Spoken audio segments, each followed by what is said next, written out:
अदीब साहब और यहाँ पर मौजूद तमाम हमारे साथी, एक बहुत ही अच्छी चर्चा, अच्छी बहस चल रही है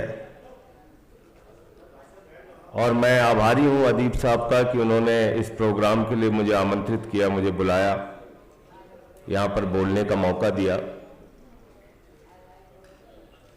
Indian Muslims for civil rights, और इसके नीचे एक अच्छी लाइन लिखी हुई है, initiative by Muslims for all. Muslims for all,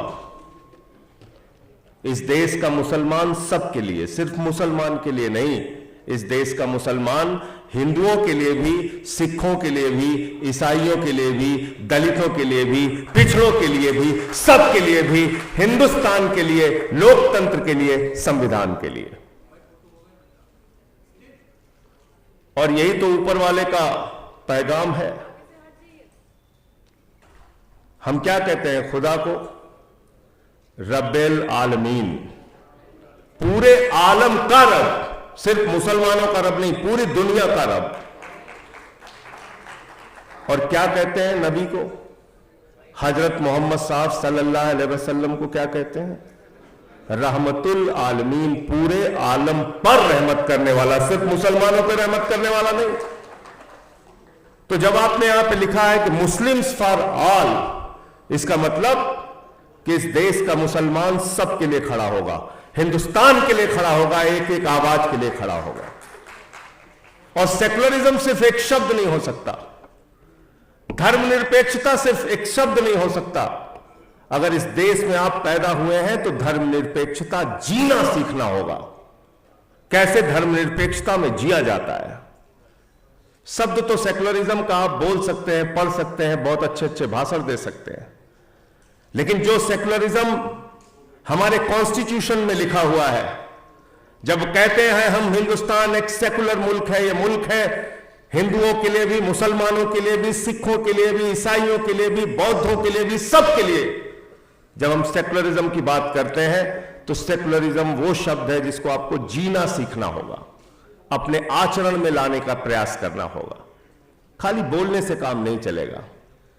मैं तो उत्तर प्रदेश के सुल्तानपुर के छोटे से जिले में पैदा हुआ। 7वीं के बाद मेरे दोस्त थे इरफान, अशोक सिंह, मासूद, हम सारे लोग साथ साथ खेले बड़े हुए।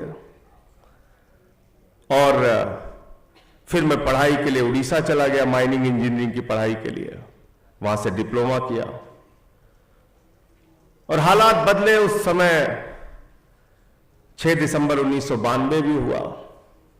मैं घर पे नहीं था, लेकिन सबसे पहला शख्स मेरे घर पे अगर कोई पहुंचने वाला था तो मेरा दोस्त इरफान था।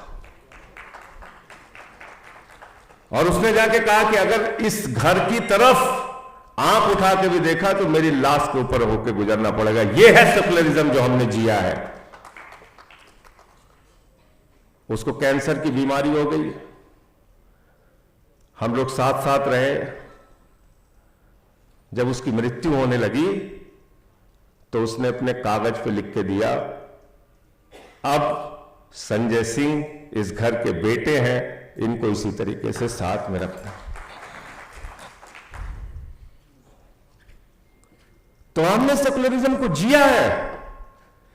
यह शब्द नहीं है, सिर्फ एक साथ मिलकर रहना कैसे है यह सीखा है। और आज इतने सालों के बाद इरफान हमारा दोस्त था और आज उसका बेटा सूफियान हमारे बेटे का दोस्त है। हमारी पीढ़ियों के रिश्ते हैं। कोई खड़ा होता है, भड़काने के लिए चला आता है, जोर जोर से भाषण देगा, लोगों को बांटने का काम करेगा। बांटने से हिंदुस्तान आगे नहीं बढ़ेगा, मोहब्बत की बुनियाद पे हिंदुस्तान आगे बढ़ेगा, नफरत की बुनियाद पे हिंदुस्तान आगे नहीं बढ़ सकता है। यही तो आपके देश की खूबसूरती है, जहां अलग अलग भाषा, अलग अलग जाति, अलग अलग धर्म के लोग एक साथ मिलकर रहते हैं। यही तो आपके देश की खूबसूरती है। पूरी दुनिया में आप जाते हैं, कहते हैं हम इंडियन हैं। यहां आपस में आप नफरत फैलाने की बातें और एक पार्टी तो दुर्भाग्य से इस देश की सत्ता में 10 साल से है, जिसके खिलाफ हम लोग लड़ रहे हैं, पूरी मजबूती से लड़ रहे हैं और तब तक लड़ते रहेंगे जब तक ये नफरत की विचारधारा का खात्मा नहीं हो जाता। गोडसे की विचारधारा से हिंदुस्तान आगे नहीं बढ़ेगा, गांधी की विचारधारा से हिंदुस्तान आगे बढ़ेगा।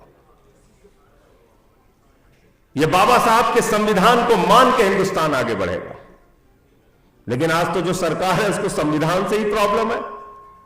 अभी मैंने देखा शशि थरूर जी ने अपने भाषण के बाद कह दिया जय संविधान, तो ओम बिरला जी कहते हैं जय संविधान मत बोलो। क्यों नहीं बोलेंगे जय संविधान? एक नहीं 1000 बार बोलेंगे जय संविधान, क्योंकि ये देश संविधान से ही चलेगा। संविधान के अलावा किसी मोदी और योगी के फरमान से नहीं चलेगा। और अभी यहां चर्चा हो रही थी कि मुसलमान हिंदुओं के लिए बोले, हिंदू मुसलमान के लिए बोले।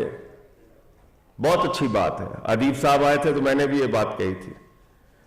लेकिन अगर सेकुलरिज्म को मजबूत करना है तो बात यहीं तक सीमित नहीं रहेगी। याद रखिएगा, मुसलमान हिंदू के लिए बोले, हिंदू मुसलमान के लिए बोले, हिंदू सिख के लिए बोले, मुसलमान सिख के लिए बोले, सिख हिंदू के लिए बोले, मुसलमान के लिए बोले, यहीं तक बात सीमित नहीं रहेगी। मैं मानता हूं कि अगर इस देश के सेकुलरिज्म को मजबूत करना है तो हिंदू हिंदू के खिलाफ भी बोले अगर वो कुछ गलत कर रहा है। गलत तो नहीं कह रहा हूं। अगर मैं हिंदू हूं और कोई हिंदू संगठन बनाकर हमारे समाज को भड़काने का काम करेगा कि चलो भाई मुसलमानों से लड़ना है, झगड़ना है, तो उसके खिलाफ बोलने की जिम्मेदारी हमारी नहीं है। और मुसलमान भी मुसलमान के खिलाफ बोले अगर वो कुछ गलत करने जा रहा है, और सिख भी सिख के खिलाफ बोले अगर वो कुछ गलत करने जा रहा है, और ईसाई भी ईसाई के खिलाफ बोले अगर वो कुछ गलत करने जा रहा है, तभी सेकुलरिज्म मजबूत होगा। ऐसे मजबूत नहीं होगा। पीड़ा यहां पर सबकी कही गई, बहुत अच्छी बात है। आज क्या हो रहा है इस देश के अंदर? पहले मुसलमानों को गाली दिया, फिर सिखों को गाली दिया, फिर ईसाइयों को गाली दिया, फिर बौद्धों को गाली दिया, फिर जाटों को गाली दिया, फिर मराठों को गाली दिया, फिर किसानों को गाली दिया, फिर पहलवानों को गाली दिया, अब अयोध्या वालों को गाली दे रहे हैं।